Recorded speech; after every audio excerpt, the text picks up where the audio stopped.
we showed you this before we went to break. Now it's happening. Whoopi Goldberg causing problems for a bakery, and now a Staten Island bureau president is speaking. Let's watch. And I think the bottom line here is after we're going to call up Jill, who has had to endure something that she shouldn't have to endure. These people are up at 3 or 4 o'clock every morning. The sacrifices they've made, the holidays they've missed with their families. To make Staten Island better, they have sacrificed for 145 years. Rutherford B. Hayes was the President of the United States, for God's sakes. And they're still here, and they're still strong, and they're not going anywhere, despite what other people on television have to say. And frankly, the people who defamed the Holterman family should apologize to the Holterman family for making stuff up to suit their needs. Not everybody wakes up every day and thinks about politics. A good business person doesn't care about anybody's politics. So with that, I'd like to call up Jill Holterman Bowers. She deserves 110% support. Jill, come on. It's a community that I have to tell you, I'm so overwhelmed by the support between finding out yesterday this even happened, getting phone calls, and then people coming in, people from all over just supporting us in every way. We had phone calls yesterday from Alabama. Guy says, I'm going to give you $50, send it to a school, send them donuts, send them cupcakes. The support has been so overwhelming, and I know how hard my family has worked to keep this business alive, and I wish my father was here today to see this. He would never believe it. My bakers come in 2 or 3 in the morning just to have donuts and rolls for everybody to come in and say, we have the best rolls ever.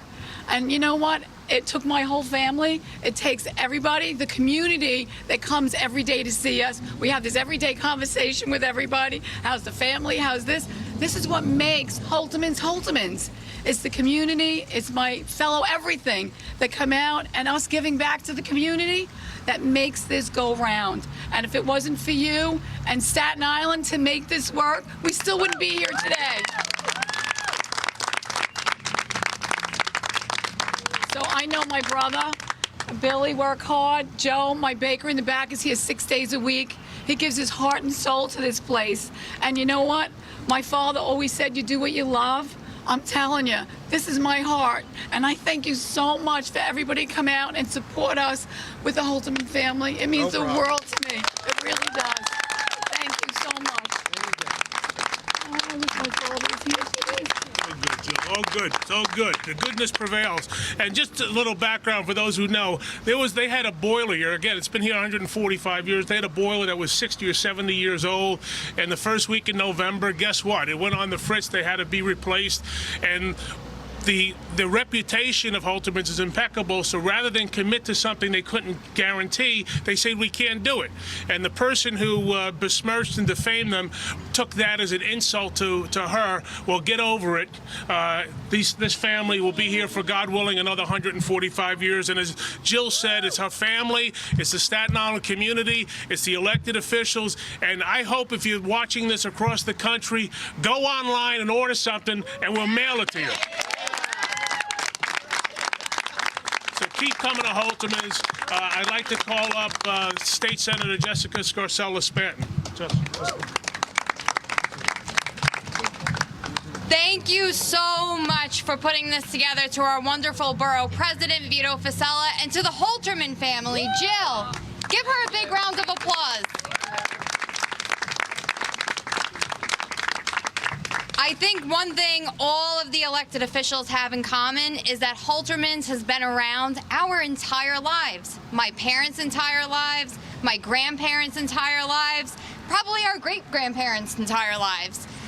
This is a staple in the Staten Island community, and one message is clear. You do not mess with Staten Island. That's right. Amen.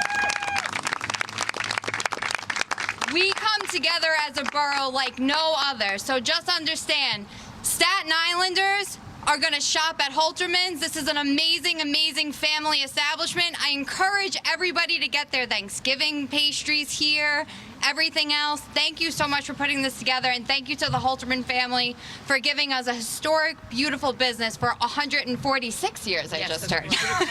Thank you. I'm sorry, I'm getting old. 146. Councilman David Carr. David. Thank you so much, Borough President. You know, Vito always stands up for Staten Island, and today Staten Island needs to be stood up for. And we're here today to have Holterman Bakeries back, because the Holterman family generationally has had the backs of this community. Like so many other small business owners, they give back to the community that they call home. They give back to the community that patronizes them. And I'm so glad that we see all the cars here, all the people coming in and out of the store today to send a message to the person who decided that she was too important for a boiler breakdown, that she had to have her pastries, and if it wasn't coming to her, it must have been someone else's fault. It must have been a directed insult to her. That would never be the case. Staten Islanders don't serve people based on their political opinions. They serve everyone who comes through their doors. And that is the case with the Holterman's family. And in case you can't tell, I love a good bakery. And this is one of the best in the world, bar none. My family has been shopping here since I was a little kid. When my mom had to buy that thing on that snack on the counter that was there for company, it wasn't Entenmann's, it was Holterman's that she bought. And I look forward to seeing the Holterman's pastries and other products all throughout the borough for years to come. So God bless you, Jill, and God bless you, your family. Well, they showed up, right? And who got the party started? Well, that was the borough president, Vito Fasella in Staten Island, and he said these words: "This is the American story." Wow. So what did Whoopi Goldberg try to do to this woman in her bakery? Watch. The place that made these refused to make them for me. Oh, really? Yes. What? Oh. No. Let me explain. They said that their ovens had gone down, all kinds of stuff, but folks went and got them anyway, which is why I'm not telling you who made them. But it's can't be because I'm a woman, but perhaps they did not like my politics. Yeah. Okay, the boiler was broken. I mean, you could hear the New York City councilman there. They brought everybody to those microphones. Not political, is what they're saying. This is just pure evil by Whoopi Goldberg trying to destroy a family business that's been in business for as long as they just said, just because it couldn't be that she might actually not get a cupcake on her birthday, and because she's such a lunatic, she thinks anything that doesn't go her way is some conspiracy theory against her, and that everybody hates her. This is the intolerance of the left. Like, I have no idea how these people voted, but I'm going to guess that some of the people that just spoke are probably Democrats. And thank goodness that they came out, and thank goodness that they said, you don't do this to our bakery. You don't do this to a family business. I hope there's a lawsuit here. I hope Whoopi Goldberg has to pay a huge, huge birthday check to this bakery. They deserve it. I think ABC's on the hook here. I hope they pay really too do. then. Because what we were just talking about, they don't mention Holterman's Bakery, but when you look up, by the way, everybody's Googling this so much now that you just put in 3 letters and it's the first there. thing that comes up. But when you go, you see they're iconic, those cupcakes. Yes. So they're in like every shot of what's being said while Whoopi's, tearing this woman down and accusing her of being politically discriminatory. So my question is, how much on the hook is ABC News? How much on the hook is Whoopi? Somebody is, because according to the law, how does it work? Yeah, when you look at libel, slander, or defamation, you can't just not say the bakery's name and say, okay, I'm off the hook. I didn't slander or libel anyone here because I didn't say the name of the bakery. If there's a fact that you disclose that could lead someone to infer what you are talking about, you can still be on the hook.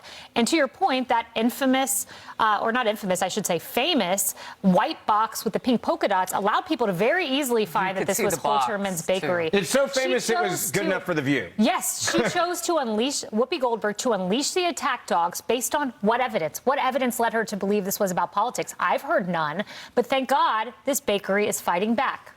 Well, it's about politics now, because as you said, some of those New York representatives could very well be Democrats as well. Yeah, but Staten Island is, it's pretty conservative. They're in rare territory in terms of the 5 boroughs of New York City.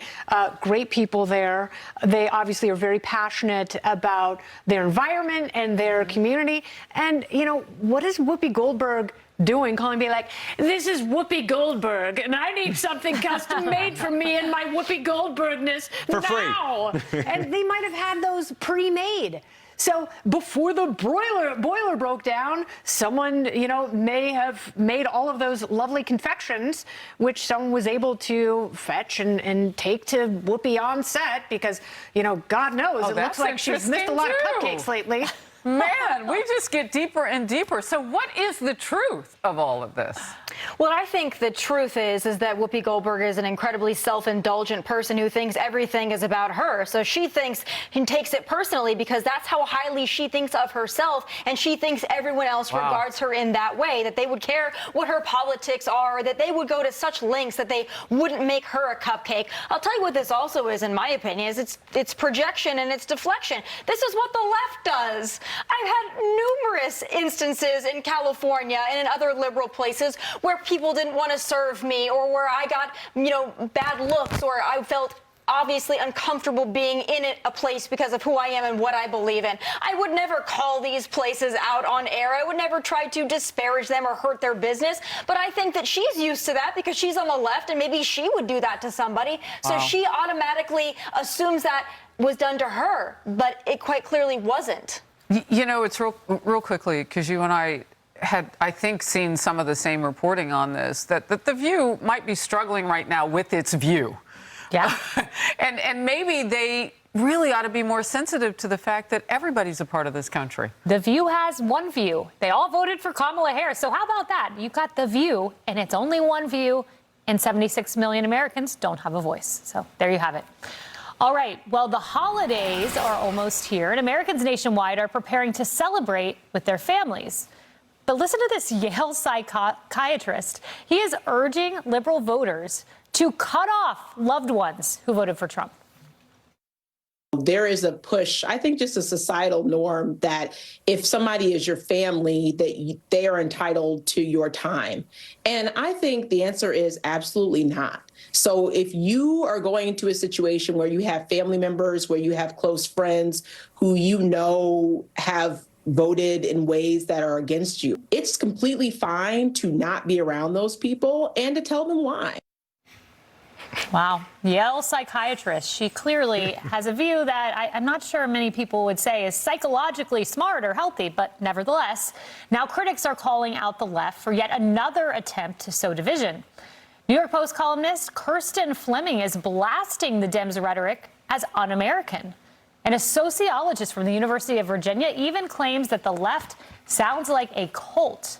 He told Fox News Digital, quote, cults often encourage people to cut off their family and friends just to kind of keep people within the cult. So I don't take that advice as worth following. I mean, Kennedy, what psychiatrist says it's healthy for you to ice out family members? I think she went to the Dr. Conrad Murray School of Medicine, if I had to guess. Yeah, this is incredibly dangerous because we do have an epidemic of loneliness in this country. So telling people to isolate themselves further, it's actually very psychologically harmful. And this is god-awful advice, but this is also why Democrats lost. Because, division isn't selling right now. They have to figure out a way to talk to more people, to engage more people, and you start by finding the areas of your life where you have common ground. Yeah. So, she doesn't have a lot of common ground with conservatives, and maybe she needs to branch out and... Wow. And What a novel that, idea. Yeah, Ben, I wanted to put up for you, this is the popular vote count for Trump. He won more popular votes by count than any president that is a Republican. And you see it here, it's 76 million. North of that, that's a lot of people to cut out of your life. That's not just family and friends. That's 76 million Americans. Yeah. Isn't it like David Koresh and those kind of guys that back in the day were like, we are your family now? Do you remember that? Like, Yes. we are your family. You don't need your actual family because we are your family. It is a cult, but this is the intolerance of the left who always demands you must be tolerant of their radical ideas. And I'm sorry, when I go to Thanksgiving and Christmas, I do politics, right? So there's some of you that come in, they're like ready to go. They've been waiting all year. I don't give a crap about politics on Thanksgiving or Christmas Day. Right. I just want to see my family. Yeah. I don't want to have a debate or a discussion. I want to ask you how you are as a human being. I don't want to change your mind. If you voted and can't stop my vote, God bless America. That's fine. But when you have this type of people that are now experts out there that are saying this, it is a cult-like mentality. And when you treat Americans this way, at some point, there's a point where you say, enough already, and that's what just happened in this election. Yeah, I mean, Harris, people who take their politics as their religion, I certainly don't. Like, if something else had happened, I could still associate with people different from me ideologically. It's healthy. Look, it's the snowflake way out. Yeah. So you have a snowflake psychiatrist teaching people who really do, as Kennedy pointed out, they need our love and support. Amen. Yeah. Outside of politics, they need for us to say that we see you, we love you, we want to lift you up. She's teaching them how to melt and how to melt down. How to be a that's victim. not okay. I think she is harming people. I agree. Well, I also say this is a pattern for me. 2016, they told you if you voted for Donald Trump, maybe don't attend Christmas or Thanksgiving. In 2020, it was don't go to Christmas or Thanksgiving because of COVID, don't gather except for Gavin Newsom. And now here we are again, and they're telling us don't gather with friends and family if they have political differences from you. It sounds like maybe they just don't want us to gather for holidays. I'd also say this, though, back to my original point. Optimism, right? I don't think this is the mainstream Democrat. I don't think mainstream Democrats, at least after this election, I don't think that they're going to cut off the Trump supporters in their life because, to your point earlier, there are so many of them.